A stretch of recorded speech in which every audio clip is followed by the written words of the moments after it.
Yo, por ejemplo, soy fuente para mis periodistas de la provincia de Cádiz, sobre todo, y yo creo que muchas veces no puede, es muy complicado hacer una distinción abstracta, no son compartimentos de campo. Evidente, sí. Pero sí que ayuda, Claro, yo cada vez que sigo a alguien puedo decir, ¿es en clave relacional o es en clave editorial? Con vosotros, por ejemplo, ¿no? Que salió el tweet de los 5 tuiteros que estáis aquí. Yo os he seguido a todos, quiero una relación con vosotros. Todavía no sé si el contenido me interesa. No lo sé. Pero, por ejemplo, Javier, me preguntan, si yo tengo periodistas en Cádiz para los cuales yo soy fuente, pero a lo mejor hasta hace unos años era compañera, y a lo mejor yo tengo con ellos una relación personal, aparte de esto se va moviendo. Tú con un periodista te interesa seguro de entrada tener la clave relacional. Seguro, eso seguro, es tu trabajo. Y el clave editorial tendrás que valorarlo y es líquido, es algo que entra y sale. Yo en mi lista de 30 entran y salen. Claro. Hay que ser infiel por naturaleza, cuando deja de servirte. Pues, pero lo he dicho, claro, cuando deja de servirte. No, ni una muy bien, ¿no? Claro. A mí me sirve. ¿A vosotros os preocupa que os deje de seguir a alguien? ¿Utilizáis herramientas para saber si ha sido el cabronazo que a veces hay gente que se preocupa por eso? Pero eso es entender mal la marca personal. Exacto. Sí. Perdón por la palabra que dices. Entiendo que a veces, aunque no se acuda directamente a la fuente, puede ocurrir que incluso el que transmite la información pueda aportar valor sobre la fuente, ¿no? Claro. Entonces, hombre, no sería refrito en este caso, sino sería más bien que ha pasado por el bully antes de llegar a ti. Claro. Qué bueno eres. Dios. Sí. Bueno, ahora se llega en roca, Claro, pero eso nos exige la segunda capa. La segunda capa es sobre mis filtros, que es un filtro, ¿qué filtros son los sofisticados? Cuando yo también soy periodista, cuando yo me licencié había 140 periódicos en España, hace 15 años, no llevo. Hoy 140, murió 16, ¿vale? Pero más o menos unos 140. En el mercado antiguo había muy poco pescado que vender. Hoy, que podemos elegir mucho más, tú tienes que elegir qué filtro quieres utilizar. Y de lo que se trataría aquí es decir, cuáles son, dentro de los filtros que tiene mi sector, a los que yo les doy autoridad o relevancia o utilidad y con esos criterios. Pero no cualquier filtro me vale. ¿Vale? Sobre todo por dos procesos que son preocupantes y en 2.0 para mí dramáticos. El primero es disfunción narcotizante. Disfunción narcotizante es que leemos mucho, nos sacia y ya no hacemos nada. Y eso seguro que os pasa. ¿Vale? Y lo otro es la teoría del refuerzo. La teoría del refuerzo es que tendemos a leer cosas que refuerzan nuestro punto de vista. ¿Vale? ¿A que sí? Bueno, pues lo que hay que hacer es, yo por ejemplo, me encanta lo digital, me encanta, ¿vale? Pero leo principalmente gente que da mucha caña y bien a lo digital. ¿Cuántos de vosotros tenéis en vuestra RSS alguien que diga Facebook es una mierda? Ese es un problema. Sí, bueno, pero me explico, no, hay como un lugar común, ¿no? Palabras clave, revolución, cambio, o sea, no sé, es que vas a ir, conversaciones, por Dios, ¿no? Bueno, no sé, yo creo que son lugares comunes y lo que está bien también es tener la contraparte y eso es una dieta saludable, es decir, no solo como carne, también como pescado, y el pescado me gusta menos, pero como pescado. ¿No? Y yo creo que los filtros hay que elegirlos bien. Y es verdad que la prensa ha perdido peso en ese trabajo de filtro de edición y que los filtros buenos aportan, y claro, aportan. Mira el bully. Es aterrador cuando estás en un medio tradicional, nacido en el siglo pasado, cuando te das cuenta que la gente llega a tus noticias. Yo veo perfectamente en analítica que las fuentes son redes sociales, o sea, la gente llega a mis noticias, entonces, ¿para qué coño hago una web? O sea, te lo empiezas a preguntar. Claro, bueno, tranquilidad, la estás haciendo, pero no sé mañana qué vamos a hacer, no sé cómo nos vamos a articular. Digo aterrador en el mejor sentido de la palabra, yo creo que nos está poniendo a todos en discusión lo que estamos haciendo. Claro. Al hilo de esto, en Reino Unido hicieron un informe muy interesante sobre cómo los adolescentes consumen medios de comunicación, ¿vale? Y, adolescentes es trinchera, cuento un caso tenía un becario en la empresa, ¿vale? Que es de lo mejor que tiene en mi vida, espectacular. Y es de esta gente nativa digital. Yo tengo una rutina personal que es que yo no miro el móvil hasta que no llego al trabajo, ¿vale? Voy con mi mujer al trabajo y caminamos, es un paseo de 15 minutos y yo hasta que no llego al trabajo no miro el móvil. Y me ayuda en todo el día de manera diferente, ¿vale? No soy de los que miro el móvil la tarde. Y llegué al despacho y me dice: Marc, ha habido un terremoto en Japón. Yo había estado en Japón hace poco, me parece un país muy interesante, que tenemos amigos, y lo que hice es entender el país, ¿vale? Porque creo que tiene una buena sección internacional. Luego entré en The Guardian, luego en el New York Times y luego buscaría un medio japonés escrito en inglés, que era mi proceso lineal lógico en clave más media. Y Marc me mira y me dice: tío, ¿qué haces? Y me dice: no, hay un tío que vive en Salamanca, que es japonés, que está viendo en streaming la tele japonesa y la está traduciendo en tiempo real dando contexto. Y piensas: me has barrido, o sea, me has barrido, me has hecho mayor de golpe. Su manera de trabajar y mi manera de trabajar es radicalmente diferente, muchísimo mejor la suya, en ese caso concreto de Breaking News, mucho mejor que la mía. Vamos mucho por ahí. En Reino Unido hicieron un informe y preguntaban cómo consumían contenidos, y un chico de 15 años dijo una frase que se utilizó de titular del informe, que es: si una noticia es suficientemente importante, yo no tengo que buscarla, llegará a mí. Yo no busco noticias en Google porque las noticias me llegan en clave filtrado social. Eso es muy complicado.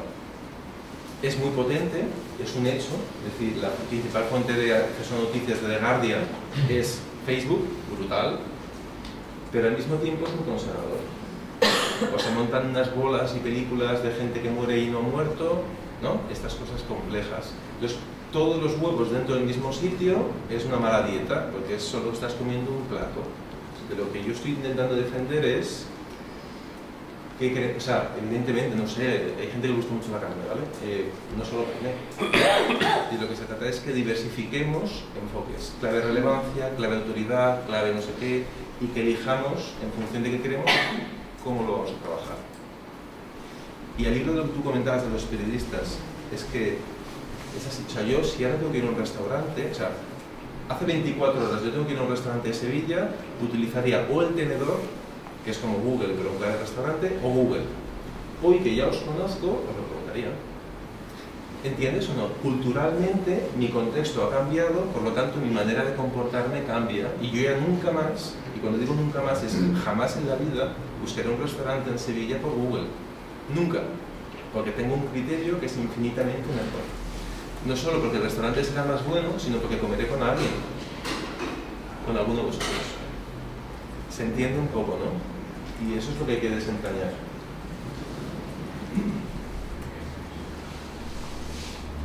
Desde mi punto de vista, hay además,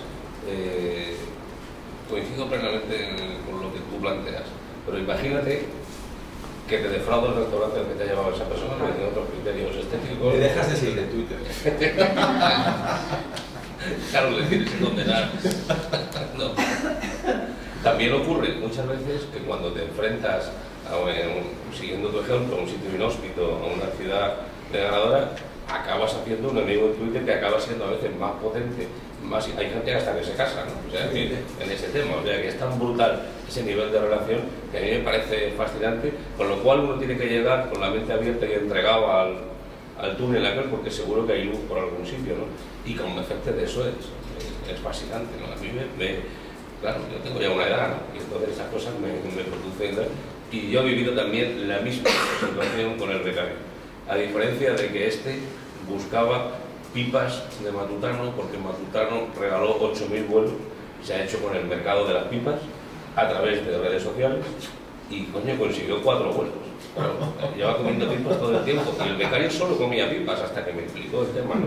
Con una campaña que yo la he seguido entonces, la he estudiado, ha conseguido hacerse con el mercado de las pipas en España, Matutano, que no lo tenía, gracias a los 8.000 vuelos que le habrán salido baratísimos, ¿no? De los locos, ¿no? Eso me pareció fascinante y me lo enseñó también un becario, ¿no? Que lo primero que me dijo el becario es: aquí se puede uno duchar. Y yo me miré como la cara y mal empezamos. Dice: no, es que vengo en bicicleta y no quiero molestaros con mis amigos. Bueno, ya me ha convencido, ¿no? O sea, entonces le buscamos como la ducha. O sea, es realmente impresionante la experiencia que se vive todos los días claro, desde mi punto de vista de 30 años de vida profesional analógica, aprendes muchísimo, ya yo me sorprendo todos los días y no sabéis lo barato que es eso. Es que yo en mis anteriores programas tenía la transición política, o sea, teníamos otra visión y me parece fascinante el mundo que vivimos a pesar de la crisis, ¿no? Creo que realmente que merece la pena la intensidad con que lo estamos viviendo, ¿no? ¿Alguna pregunta? Ya que... Sí, a mí me preocupa un poquito la solución que me están dando. En principio lo que están diciendo, la solución a esto es cambiar los filtros. Los hábitos. Pero eso choca diametralmente contra una cosa muy humana, y es la comodidad. Porque para todo lo que hacemos en la vida, si nos lo hacen fácil, seguimos con lo fácil. Y nos gusta el Google, nos gusta el Facebook, nos gusta todo, que nos lo den fácil. ¿Cómo solucionamos ese problema? Bueno, esto es como en el gimnasio, ¿eh? Las dietas, no sé, yo no hago dieta, tengo un problema, puedo comer lo que quiera y no subo, ¿no? Pero si... Eso es un problema. Pero, sí, porque a veces desfasas, pero... si tienes que perder peso, solo hay un truco, es comer menos y hacer más deporte. Lo digo, digo, cualquier otra cosa que te vendan es mentira. Es decir, cualquier pastilla en clave tecnológica es mentira. De momento, no sé, igual en un futuro llega pero si quieres perder peso, come menos y haz deporte, ¿verdad? No hay más. Entonces, si quieres tener una dieta saludable en clave informativa, lee menos y lee mejor. Leer menos, mi punto de vista, es... Yo, por ejemplo, lo hago. Está Javier por aquí y Javier seguro que...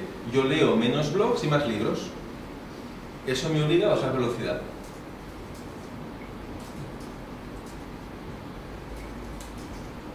Y creo que los libros tienen un nivel más alto que los blogs. Todavía. Depende de mí. Ahí van a discutir, ¿eh? Qué bueno. Es que, joder, cuesta mucho picaros. Es broma. No, pero mira, os pongo un ejemplo, Yo creo que hay libros que son decisivos. Son libros que circulan en digital muy poco. Yo por poner ahora dos ejemplos de libros que me he leído de digital que creo que son claves. Uno, Contra el rebaño digital, de Lanier. Es alucinante este libro, alucinante. Habla de que todos somos una colmena y que la identidad en Facebook está generando perspectivas en clave abejas y que estamos empezando a hablar de noosferas, ¿vale? Y es un libro que en digital no se habla. Y es un tío que sabe digital lo que queráis y más. Y dos, un libro muy potente que es El desengaño de Internet del ruso que habla de cómo todas las revoluciones políticas que se han utilizado en las redes sociales es una visión tecno-utópica montada a partir de algunas dinámicas no del todo reales. Estos libros no circulan en digital. ¿Estás seguro? Poco en digital. No, en digital me refiero, no es... ¿Qué circula en digital? 5 consejos para incrementar el engagement en Facebook. Las 25 cosas que tienes que tener en cuenta para tener un blog relevante. Sí, tu filtro. Puede ser tu filtro. Depende de cómo haces el foco, ¿no? Sí. Sí. Es exógeno, no es un filtro que pueda hacer. Efectivamente. Es un filtro que alguien ha hecho. Es un filtro que no controlas. O sea, yo, igual que la burbuja que me monta cuando yo busco cosas en Google, me interesan temas de branding, temas de media, ¿vale? Google cree que me interesan los contenidos en castellano por algún motivo que se me escapa, ¿vale? Entre otros porque estoy en España, ¿vale? Entonces me filtra España y cree además que me interesan los contenidos recientes sobre los antiguos por un motivo que se me escapa, ¿vale? Es decir, y yo analizo cómo me busca Google y me molesta, porque no siempre me vale. Y yo busque lo que busque, solo tengo una manera, he hecho experimentos, me aburro a veces. Yo tengo que leer cada día la sección de medios de The Guardian y de New York Times, es mi trabajo. Yo he hecho experimentos y la única manera de acceder a ese contenido en clave de búsqueda en Google es buscar el titular literal. Tengo un problema. Si solo busco en Google, tengo un problema. Si yo analizo de toda la gente que yo sigo, cuánta gente está enviando tweets en esa clave, es cero. Es cero. La gente no me envía, no sé si te pasa, pero yo no estoy leyendo en clave Twitter o en clave Facebook gente que me envíe que ha publicado el columnista de The Guardian de medio. Necesito otro criterio.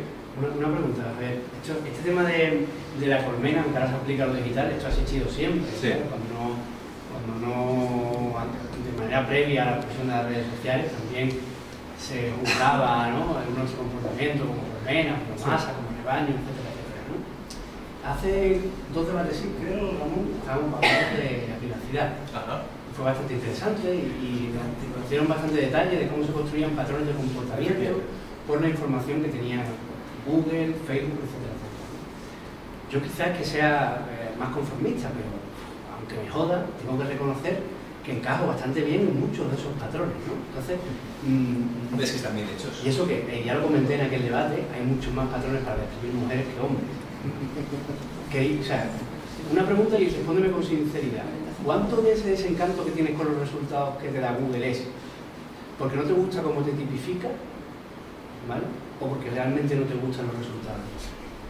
Hay una parte que no me gusta cómo me tipifica, por ejemplo, es que me ubique geográficamente o idiomáticamente, me molesta, o que me ubique cronológicamente, que pondere y eso me molesta, que tiene que ver con el algoritmo.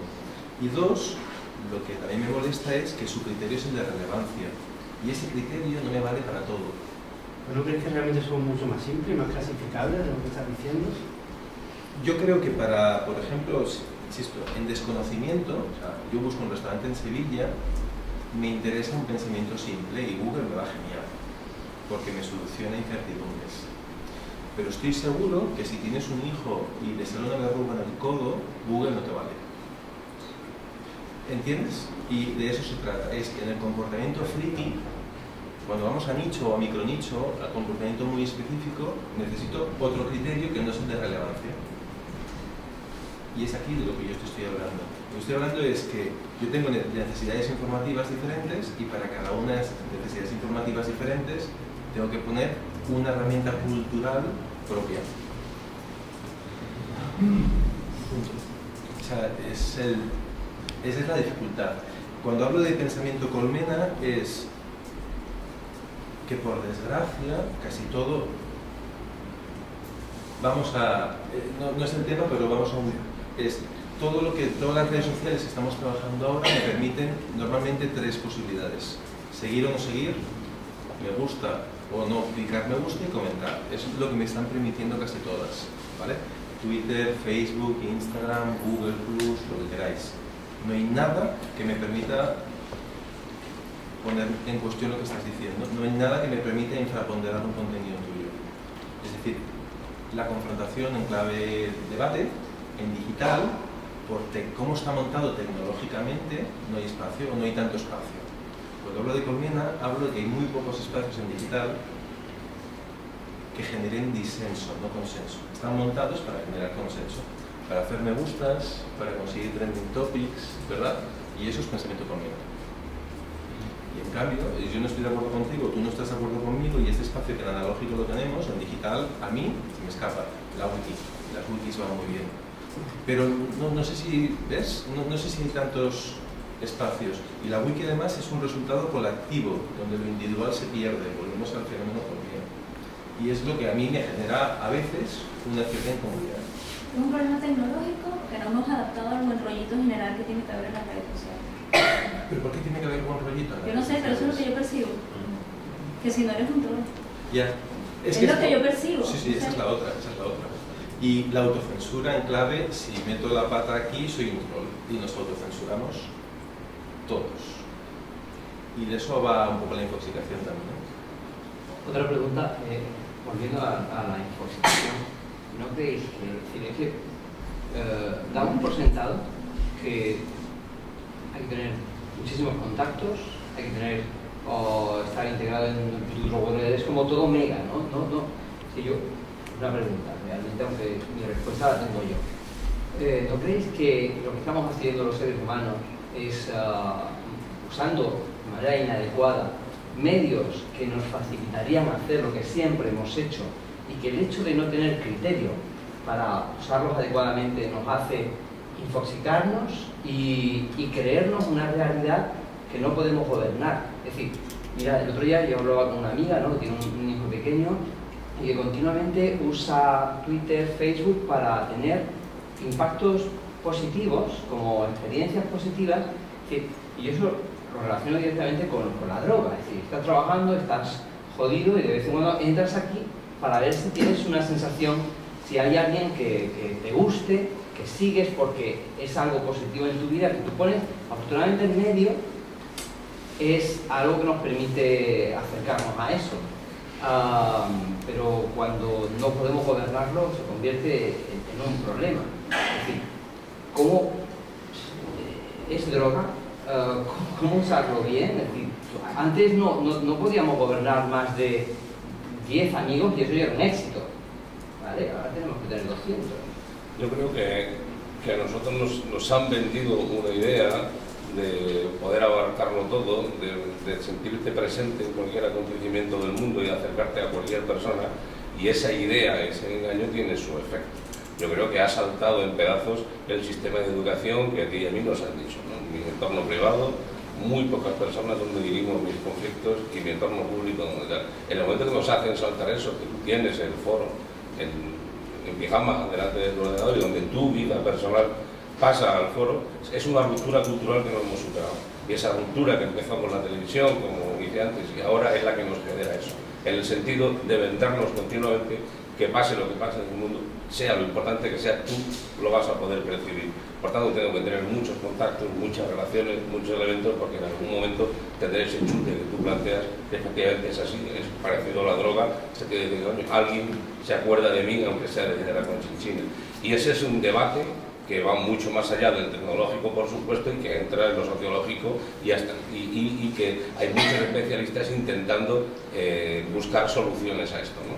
Porque yo creo que aquí al final además hay una intención claramente economicista, porque eso genera beneficios a determinadas personas, ¿no? El conocimiento que está teniendo Facebook, tuyo y mío, es decir, es gratis para ellos, pero están traficando con él de una manera clara. Bueno, yo tengo la teoría de que es lo único que ciertos poderes les permite o están, bueno, de una conspiranoica. Le ofrecemos tanta información al sector empresarial y a las grandes distribuidoras que es lo único que la frena un poquito a la hora de decir, coño, también les da un empoderamiento como ciudadanía que puede resultar peligroso. Pero como contraprestación está la información relevante y muy suculenta a la hora de poner en marcha mecanismos empresariales, ¿no?, y capitalistas. Y es así, ¿no?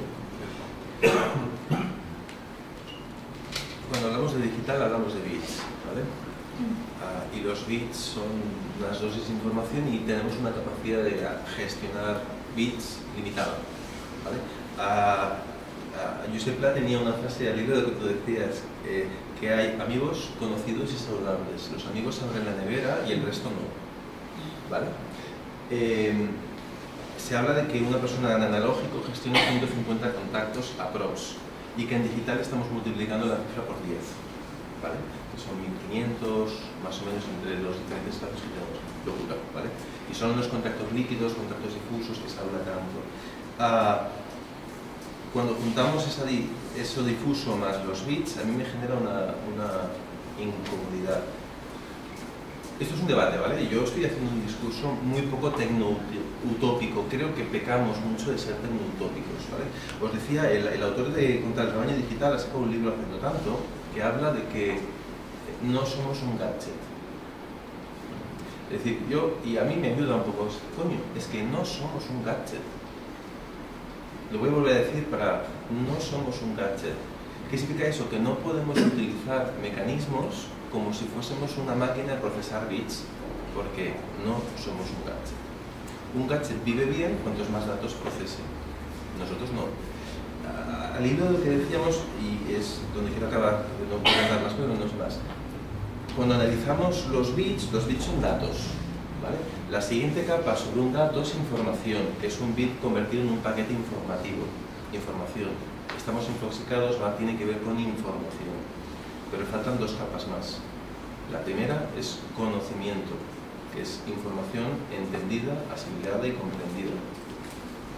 Y el siguiente es sabiduría, que lo estoy utilizando, que me hace mejor y que es útil. Es decir, dato, información, conocimiento, sabiduría. Si no somos capaces de que lo que consumimos lo pasemos a conocimiento y sabiduría, tenemos un problema de indigestión espectacular, que va en clave a las calorías vacías que gestiona la industria alimenticia, o va en clave a los contenidos vacíos que están gestionando muchas de las empresas de industria cultural. Con vuestro permiso, vamos a buscar alguna pregunta exterior. ¿Nos han dejado al caldo de momento o vamos bien?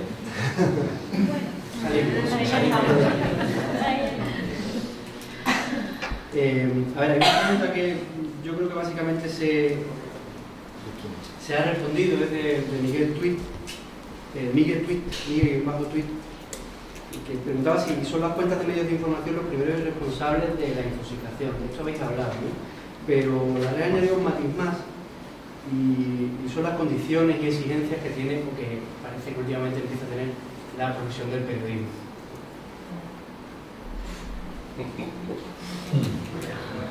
Bueno, hay que tener mucho respeto a la profesión de periodista tal y como está ahora mismo, ¿no? Hay una situación de subempleo. Aprovecho para mandar un abrazo solidario a quienes están sufriendo este azote claramente. A mí me parece que el periodista tiene que hacer un esfuerzo por mejorar en un sentido claro, y es que ya no es el administrador de los casos, sino que es el ordenador de lo múltiple y de lo masivo. Por lo tanto, ese efecto crítico le corresponde al periodista. Ese es su único afán en este momento, ser capaz de manejar herramientas que permitan al usuario tener una idea clara de lo que quiere transmitir, no administrar lo escaso, que es lo que hacíamos hasta no hace mucho, y algunos pretenden seguir haciéndolo con escaso éxito, ¿no? Yo creo que hoy día, desde el punto de vista, si estableciéramos un laboratorio teórico de periodismo, veríamos las tres fases, ¿no? El periodismo antiguo del siglo pasado, que sigue manejando lo escaso, que lo estamos viendo; el periodismo que intenta aparecer 2.0, pero que se basa claramente en determinismos analógicos; y los que están emergiendo a través de medios digitales reales, ¿no? Y realmente se aprende mucho de cada una de estas tres experiencias. Al final, siempre hay que dar manejo tecnológico, capacidad informativa y contraste de fuentes, que he dicho desde el punto de vista de lo que es el periodismo es una evidencia tal que casi es insultante decirla, pero me temo que hay que recordarlo en algunas ocasiones. Álvaro, ¿alguna preguntita más, quizás? Bueno, podemos sacar una de Nacho Montón, que preguntaba por el límite entre la infoxicación y el spam.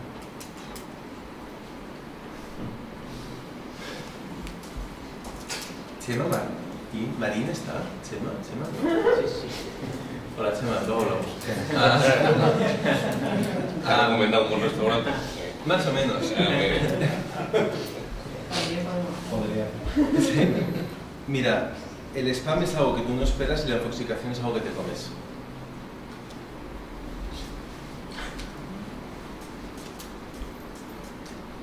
Es que es complejo. Por eso lo he hecho.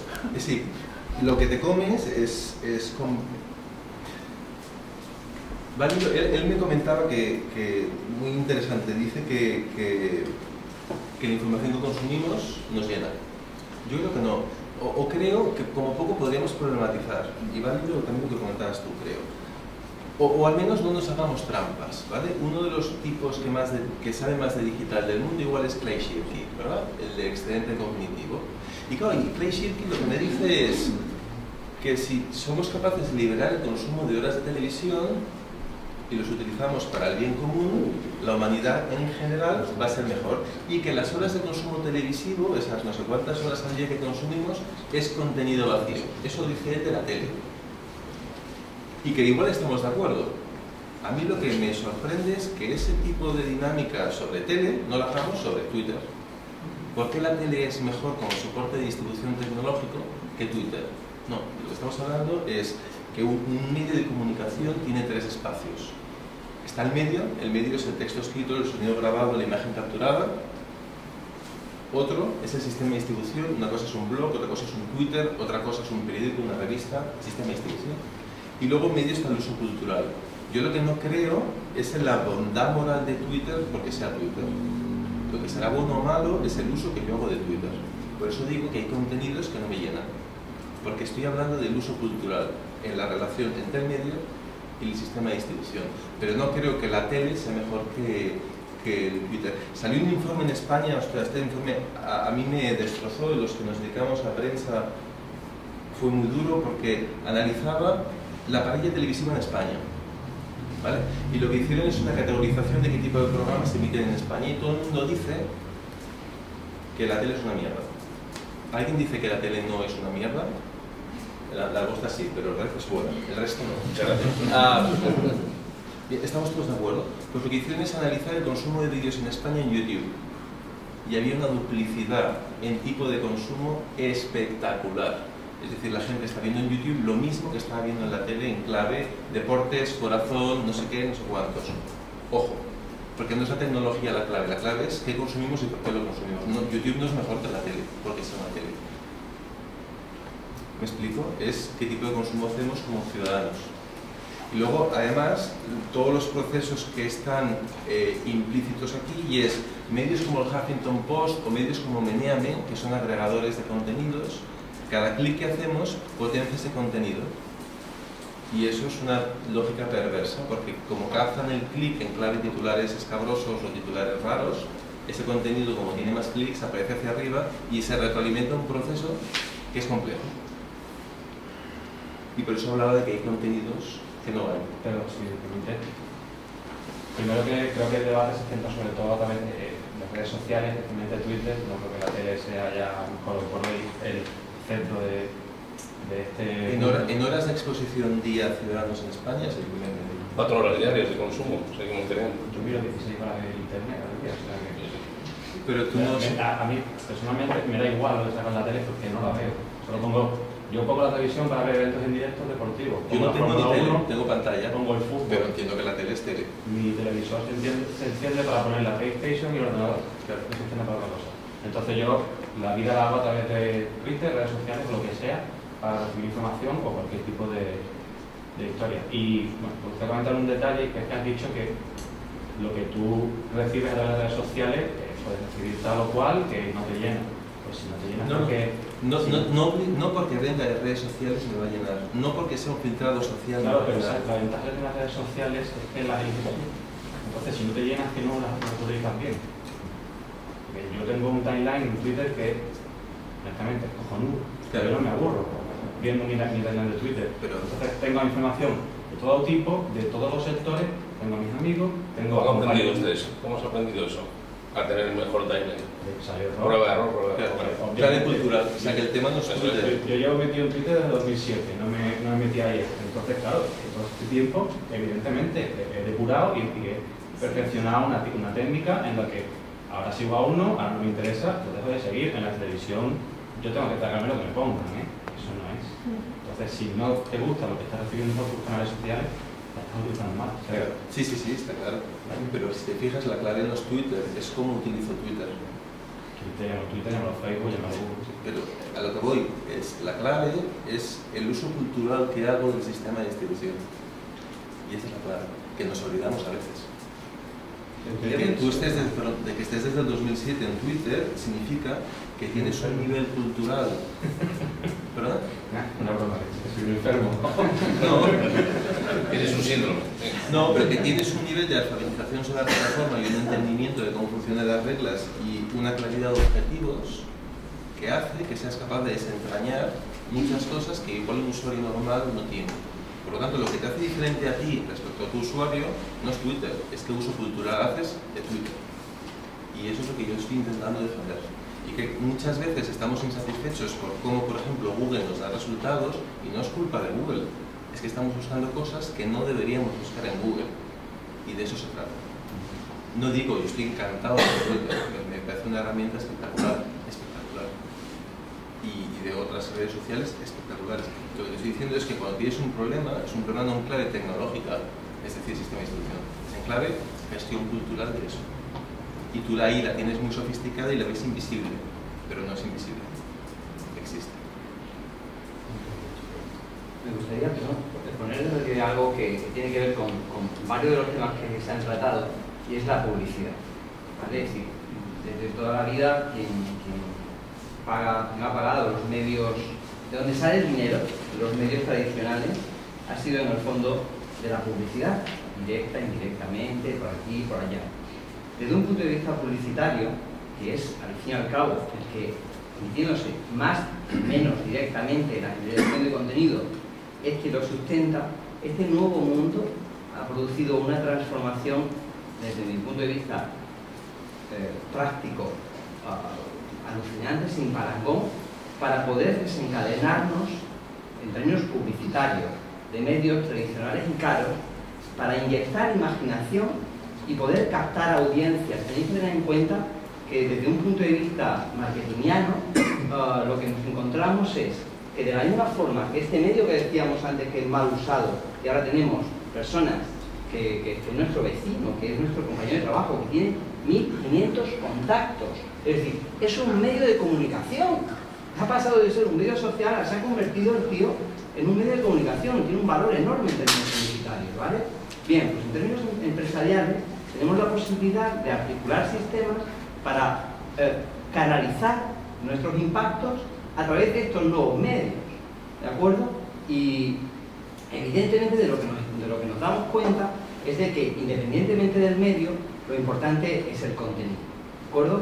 Sí, y tenemos que ver qué contenido quiere el tío al que queremos impactar. ¿De acuerdo? En términos periodísticos, esa es la adaptación de la que antes hablábamos, es decir, si no se adapte a la generación periodística, porque os puedo asegurar, empiezas a generar contenido y si no tienen calidad, o si no tienen la calidad que tu audiencia quiere, sea la que sea, esfuerzo a pique. Ya puedes tener toda la imaginación del mundo de propiedad de Plutón. Entonces, la publicidad está cambiando de una manera radical. Tanto es así, el otro día oí una frase muy interesante de un tipo que decía que conducimos hacia el futuro mirando por el espejo retrovisor. Es decir, haciendo lo mismo de antes en un medio nuevo y sin inventarnos nuevas formas de hacer las cosas y llegar a la gente. No sé, una reflexión. Yo creo que de todos los grupos que trabajan o de todos los tipos de economías que se mueven en torno al mundo digital, los más conservadores son los publicistas. Son incapaces todavía de entender el valor, seguramente porque en el fondo un publicista es un intermediario, ¿no? Y el mundo 2.0 requiere intermediarios, ¿no? Y al final es mucho más rentable una página dominical en un periódico de papel que todo esto, ¿no? Afortunadamente están cambiando. Yo, por ejemplo, he vivido la experiencia que hemos estrenado hoy de una aplicación iPhone, iPad y Android para el Rocío, que está financiada por una empresa publicitaria a la que hemos tenido que convencerle, se han dejado convencer fácilmente de que lo importante era esa herramienta donde ellos ahora van a colocar sus contenidos. Ellos hubieran querido colocar los contenidos publicitarios en el medio tradicional. Eso es un avance de que nos beneficiamos todos, porque hoy hay una aplicación para el Rocío, los que sean rocieros pues es gratuita y podrán disponer de ella, ¿no? Pero insisto, queda mucho por avanzar. Yo creo que ese es el gran problema, la financiación publicitaria de los medios online, un serio problema que tiene que ver con una visión conservadora de la gran media, insisto, porque probablemente son intermediarios y los intermediarios están en peligro, ¿no? Eso es por definición es así, ¿no? El intermediario económico, el comisionista, llámale H, ¿no? Es decir, es como se ve esto, ¿no? Y al final entras en un debate tan radical donde también se ha dicho antes, tiene un momento en que tienes que pararte. Los 15 minutos de paseo que él hace antes de encender el teléfono son los que te permiten aguantar, son el colchón. Yo estoy completamente de acuerdo. Yo pago mi teléfono a las 11 de la noche, pase lo que pase. Es verdad que ahora tecnológicamente, cuando te llaman 3 veces, saltas. Digo, si sales con gente, pero a las 11 de la noche es que nadie serio te puede llamar. Pero ¿por qué no? Si quiere que haga otra cosa. Desde mi punto de vista, además, hay una disfunción que ha planteado aquí el compañero, que de los más jóvenes frente a los que estamos evolucionando. Es decir, yo vivo un continuo drama de adaptación del que empieza a estar hasta las narices, ahora lo digo públicamente. Puede dejarme tranquilo un día, ya dejar de decirme que evolucione tanto, o sea, quiero hacer lo mismo que hace 10 años, pero es imposible, ¿no? Me crea un problema que no tiene el becario que llega y te pasa por la izquierda a 220 y lo lleva como si fuera lo normal. Pero insisto que es fascinante todo esto y todos los días descubrimos cosas, ¿no? Que me parece lo importante. Bueno, Antonio, antes de pasar la voz a Álvaro, permíteme que discrepe contigo. Yo creo que estamos exactamente justo al contrario. Es la época de los intermediarios. ¿Por qué? Porque Google es un intermediario, no me permite de que vaya a directamente. Y los intermediarios también tienen otros intermediarios, que es la publicidad, que son los que le dan la relevancia. El motivo por el cual son muy positivos, como decías tú antes, y no discriminatorios, es porque aumenta la posibilidad de encontrar consenso. A nadie le gusta. Por lo cual creo que es justamente al revés. Bueno, Google es el mayor productor de publicidad ahora mismo del mundo. Exactamente.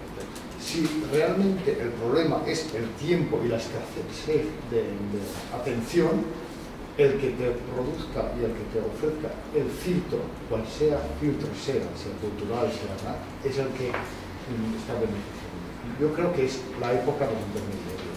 Pero bueno, perdóname si introduzco y con la opinión opuesta y paso a Álvaro. ¿Alguna pregunta? Sí, hay una pregunta más.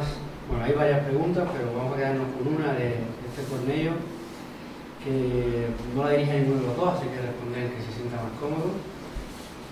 ¿Es la intoxicación un precursor de lo que se ha dado en llamar síndrome de Diógenes digital?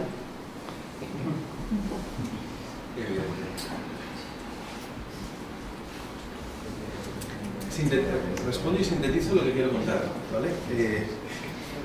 Porque, no, es que estoy recibiendo, por correo que recibo, de lo que se trata es de, uno, entender cómo estamos consumiendo información, y eso significa entender cómo se produce la información, cómo se distribuye la información, cómo se filtra la información, y luego al final cómo la consumo, y eso es el primer ejercicio. Hay gente que lo tiene más avanzado y gente que lo tiene menos, pero es un elemento importante. Igual que, porque hay cosas que parecen invisibles a los ojos. En Cataluña, de donde yo vengo, los periódicos enseguida sabes de dónde son. Si son de las 400 familias o es el diario obrero popular, todo esto lo sabes. Y te ubica. Y tienes el código cultural de este diario. En digital no es tan fácil, ¿vale? Entonces, lo que se trata es, uno, saber cómo se produce, se filtra, se genera y consumo la información. Dos, si lo entiendo, construirme a mí mismo la dieta informativa adecuada. Por ejemplo, para mí Meneame es una plataforma muy interesante para saber qué está pasando y lo uso muchísimo, pero yo no voy a buscar una información de determinados temas en Meneame. Sirve para saber qué se está hablando de, y para eso sirve, y es la mejor. Igual que los trending topics son muy buenos para saber mundialmente de qué se está hablando, pero sirve para eso. Y de lo que se trata es que vayamos encontrando para cada uno de nuestros enfoques cuál es el espacio. Eso nos permite compartimentar una realidad digital que es muy grande y que no haya Diógenes. El problema del Diógenes es un tío que acumula, que acumula y acumula, ¿vale? Si somos capaces de decir, no, yo para determinado tipo de necesidad informativa voy a utilizar este código cultural y con estas plataformas y demás, para determinada necesidad informativa voy a utilizar este código cultural con estas plataformas, y lo tienes claro, ¿sabes? Eso ayuda a que tú vivas mejor y no tengas un Diógenes, porque la dieta es una dieta que es más saludable. Es una dieta que circula por más canales y con más herramientas, que es el discurso que planteo. No estoy diciendo muerte a esto, viva lo otro, no. Lo que estoy diciendo es diversificamos dieta de contenidos. Y diversificamos dieta de contenidos en clave a los códigos que necesitamos. Código de relevancia, vital. Código de autoridad, vital. Código de cercanía social, vital. Y que tengamos diferentes códigos para diferentes necesidades, como la misma. Y código de alcance, medios de comunicación. Si quiero saber qué está pasando hoy en Líbano, o voy a un medio o tengo un problema. No sé si me explico, porque un bloguero o un tuitero difícilmente me va a explicar qué está pasando hoy en Líbano. Es un periodista que se está jugando la vida allí y me está explicando él qué está sucediendo. Para cada uno de los enfoques necesito una respuesta y ese es el tema que planteo. Y de lo que se trata es que intentemos hacer poliédrica esta dieta, lo más poliédrica posible. Es decir, dieta mediterránea, ¿verdad? Otra cosita, la mayoría de los puntos que estamos tratando, sobre todo nos estamos fijando en la parte de cómo consumir mejor, cómo consumir mejores resultados. Pero también por otra parte creo que se está tocando un poco que es la parte de consumir menos. Es un mezclado de problemas. Nosotros, el tema de la evolución de Internet no ha sido de un día para otro, sino que ha sido algo que hemos estado viendo en los últimos años, y que al principio los contenidos eran mucho menores en número, y nos acostumbramos pues a leer todos los comentarios de Twitter, a tener nuestro lector de RSS a cero, a tener la banda de entrada de correos a cero, y eso es algo que hoy en día pues se nos está convirtiendo en algo imposible, pero aún así creo que el 99% de las personas seguimos con esa idea metida de la cabeza e intentando chocándonos contra la pared, y es un concepto de lo que falta de trabajar mucho. Claro, desde luego. Desde luego. Es que son todo el rato los mismos temas, de cómo consumimos, cómo lo utilizamos, cómo funcionamos, exactamente lo mismo. Y claro, se está cambiando. O sea, yo la bandeja cero no la tendré en la vida ya. Es imposible. Ni de RSS. Aparte nos hacemos, claro, todas las trampas. Yo leo RSS principalmente fuera de horas. ¿Vale? Fuera de horas significa en sitios que no, un poco como tú en el dentista. Pues yo en sitios como el dentista, ¿vale? Y luego, para lo que es más sofisticado, que no me da tiempo a leer en el RSS, tengo el Pocket. Bueno, voy colocando capas y capas y capas y hago lo que puedo. Pero a cero nunca está. ¿Qué herramientas utilizas tú para informarte de una persona? ¿Tienes interés en identificar a alguien? ¿Qué haces? Yo intento conocerlo. Es decir, yo por ejemplo, la mayoría de las fuentes de RSS de blogs que sigo en España es gente que la he visto y le he tocado. Porque creo que aporta. Porque creo que me da un... Y intento ver gente. Y intento ver gente es... Si vengo a Sevilla y tengo relación difusa con gente de Sevilla, intentaré tomar una cerveza con esta gente. Evidente. Porque, bueno, le da un punto más al asunto. Tuve una experiencia. Yo soy también miembro de una asociación de pacientes de psoriasis, que tiene su sede en Barcelona principalmente, y también eso te hace tener otra visión, ¿no? Sobre todo con la gente que te vende, como tú decías antes, ¿no? La psoriasis no tiene cura y todo lo que digas, todo lo que se diga, y hay mucha gente que vende leche de yegua, por ejemplo, ¿no? Para esto, ¿no? Entonces tuve la experiencia que hubo que contratar a la responsable de prensa de Acción Psoriasis, y entonces llegaron 300 currículum y yo lancé una falsedad sobre psoriasis, la lancé yo personalmente, y al cabo de un tiempo pregunté, ¿no? Y solo 2 personas habían detectado esa falsedad y una de esas 2 es la que se contrató, claro. O sea, porque me parecía que, digo, si estás interesado en ello, pues investígalo o muévelo, ¿no? Una experiencia curiosa, ¿no? Porque uno demuestra que era gente que estaba inquieta y que podía entender. Claro. Y para una asociación nuestra, que es pequeñita, todo es 2.0, o sea, ya hay que desterrar cualquier cosa, ¿no? Las interacciones son brutales, ¿no? Pues muy bien. Bueno, estamos llegando casi al final, ¿no? ¿O hay alguna pregunta muy urgente que tengáis? Vale, entonces, os voy a pedir a vosotros 5 que me deis un titular de lo que hemos hablado, que cómo lo sumiría cada uno de vosotros. Antes de hacer eso, quería compartir con vosotros mi frustración en este momento. Mi frustración personal. Prácticamente, cuando empecé a decir, empezamos esta discusión, era doctor, me reconozco los síntomas, veo la enfermedad, ¿qué puedo hacer? Después de una hora de discusión, me siento como el fumador que lleva 20 años fumando, le están diciendo, ¿sí? ¿Tienes los síntomas? Sí.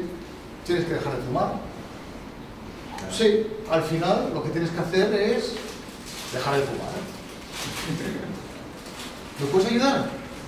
Hombre, pues coger parches, pero no van bien a todos, ¿eh? Además prueba este parche y si no coges el otro parche, pero al final, chico, problema es tuyo. Y yo creo que he estado un poquito frustrado porque en un principio me estáis diciendo, si soy obeso, lo que me estáis diciendo aquí es, oye mira, cambia de filtro, pero invierte en el tiempo de hacerlo, no te fíes en lo que te da Google, no te fíes en esto. Y no sé, Si me llevo un poquito... Claro, es duro, o sea, sintetizado en una frase, es lee menos y lee mejor. Y esto es durísimo, claro, yo soy consciente, ¿eh? Pero es que en esa batalla creo que estamos todos, ¿no? El leer mejor como poco. Y yo, particularmente, el leer menos. Vale, pongámoslo diferentemente. Es obvio que es mejor comer menos carne de un gran supermercado y comprarlo, el filete de Ávila, bueno.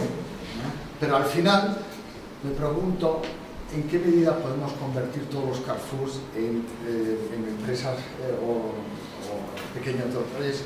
¿Cuánto es la resistencia que tenemos cada uno de nosotros dentro para sobrellevar y cambiar este cambio que nos estáis pidiendo?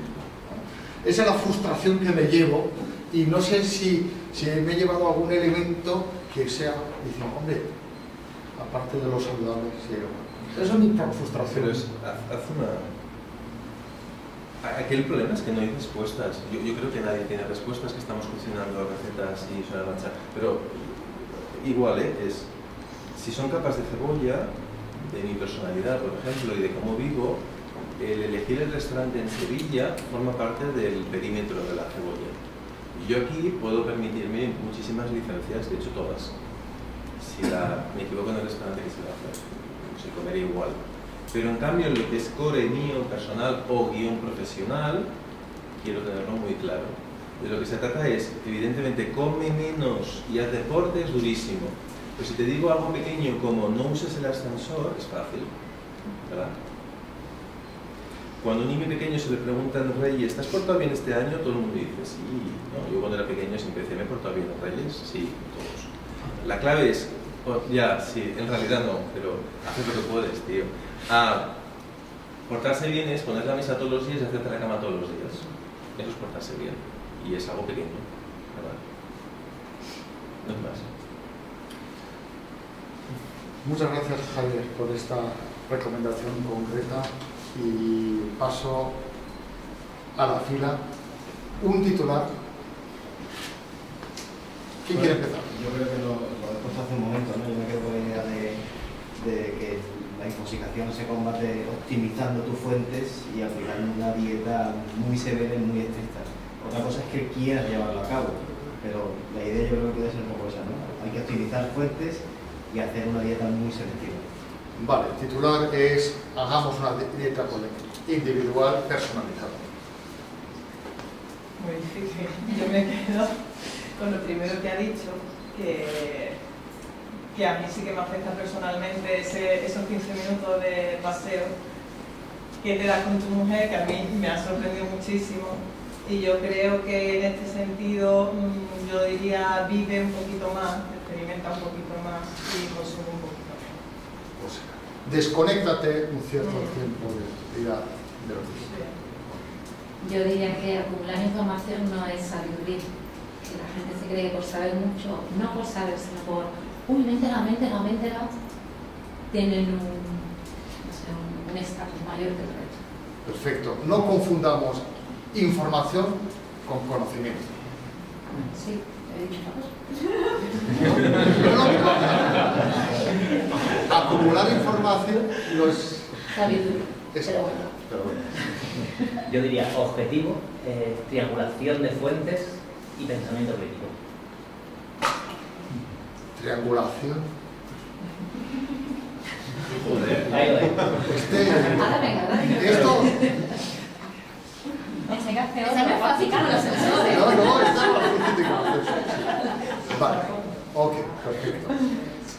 Y yo creo que lo mismo que hay infoxicación en redes, también hay infoxicación en medios de comunicación, y que lo que hay que hacer es intentar tener un criterio propio independientemente de cuál sea el canal. Y para eso necesitamos tiempo, reflexión y formación. Perfecto, o sea, que seamos más críticos con todos. Muchas gracias. Pues nada, pues entonces quisiera que deis las gracias a los ponentes, a los expertos que hemos invitado hoy, y muchas gracias por haber venido.